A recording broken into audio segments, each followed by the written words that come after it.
Hey gang, it's Dot from dottotrot.com. Tonight I'm going to show you how to make a meat pie that is tasty, low carb, and delicious. Come on.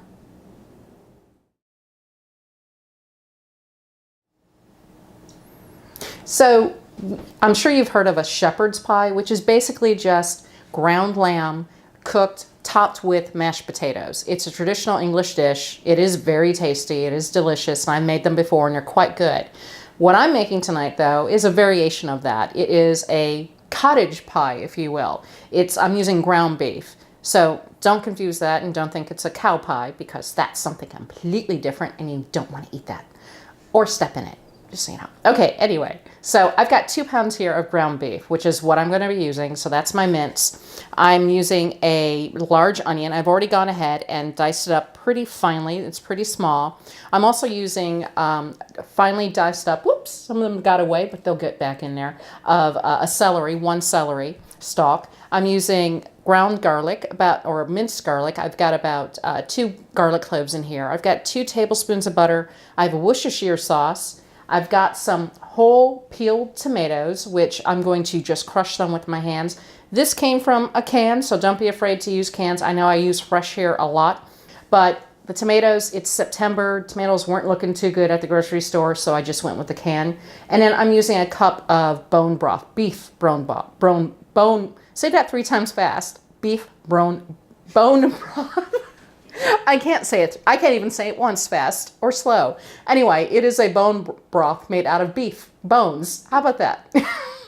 Anyway, we're going to go ahead and get started. Oh, and I also have a bay leaf here that I'm going to toss in for added flavor. I'm going to go ahead and start cooking my ground beef. So let's head on over to the stove and let's get going.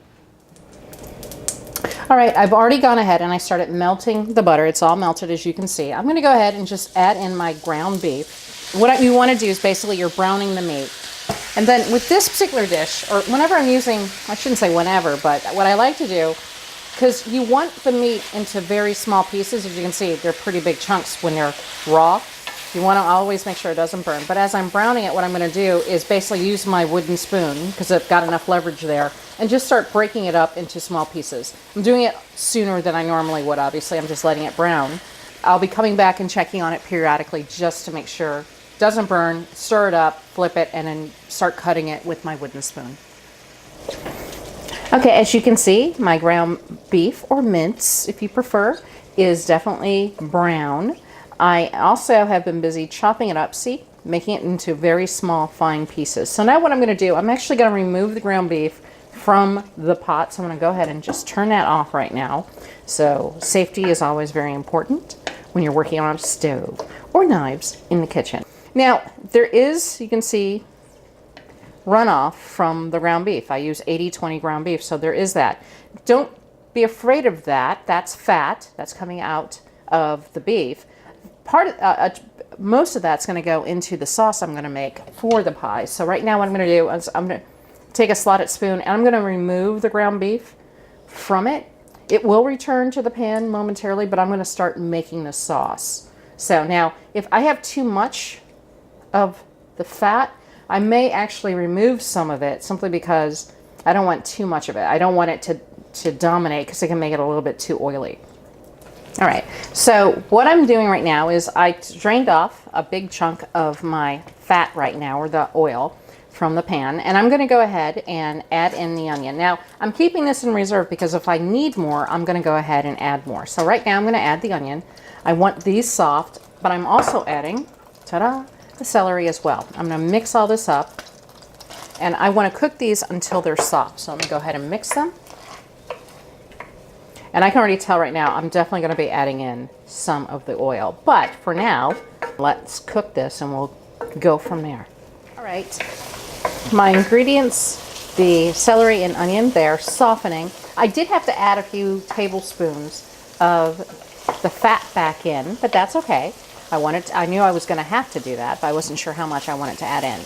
Now, one thing to keep in mind before I add in the garlic is that if you see this brown along the pan right there, it's not burning. This is sort of the best example. It's just caramelization that's going on. So the onion and the celery are releasing their natural sugars essentially. So what I've been doing is while I'm stirring it, I'm also making sure I scrape up any bits like that are on the bottom. So with that, just a little tip, because it adds flavor. That's just flavoring. So what I'm going to do now is go ahead. I'm going to add my minced garlic in there. I'm going to spread that around. It's all in a big ball right now. So I'm going to spread that around, and I'm going to cook this until it releases its scent. And so I'm going to add the Worcestershire sauce. I'm going to add the bone broth. If I leave out the word beef, I can say it, apparently. Let's go ahead and mix that all up. Actually, I'm going to add the bay leaf for flavor. The tomatoes now, now the recipe calls for them to be chopped. I don't want to chop them, so all I'm going to do is just sort of crush the tomatoes in my hand. My hands are clean. I'm just going to sort of crush them this way to get them in there. And it's a cheat, but it's a quick way to do it if your hands are really super clean. So, and then I'll probably use my spoon as they soften up to chop them up a little bit more. So I have my tomatoes in there. I added the juice, so you can see it's getting a little red, which is good. The next thing I'm going to add is, and I forgot to mention this in the beginning of the video as far as an ingredient, I'm going to add some basil. And as far as how much, that really is up to you. If you don't like basil, don't add it. But I just did pretty much a handful. I just chopped up a bunch of it. So now what I'm going to do, I'm going to bring this up to close to a boil, and then I'm going to reduce the heat. I'm going to simmer the sauce for a half hour. So it's going to reduce a bit. All right, my sauce, it's been 30 minutes. I'm going to take the bay leaf out. There it is. It added wonderful flavor. But what I'm going to do right now is I'm going to go ahead and add back in my ground beef. Woo! All my beef. And I'm going to mix this really well. I'm going to let it soak in the sauce. I'm going to mix it all together. And I'm going to let it cook for about, I have it on the absolute lowest temperature for about 5 minutes. And then what I'm going to do, I'm going to transfer it to a baking dish, and then it's going to go into the oven. All right, I pulled everything off the stove. It smells delicious. I had a little taste. My cameraman insisted on having a taste, and I had to stop him from having a big taste. I already have the cauliflower mash here that's going to go on top. I'm going to start scooping it essentially out. The sauce, everything is going to go in here and fill it out. I'm going to dump it, basically the pan, momentarily. I just want to get it a little bit low. So let's go ahead and start. I got to put both my lucky gloves on, and I'm going to position this over. So I want to have a good leverage on it.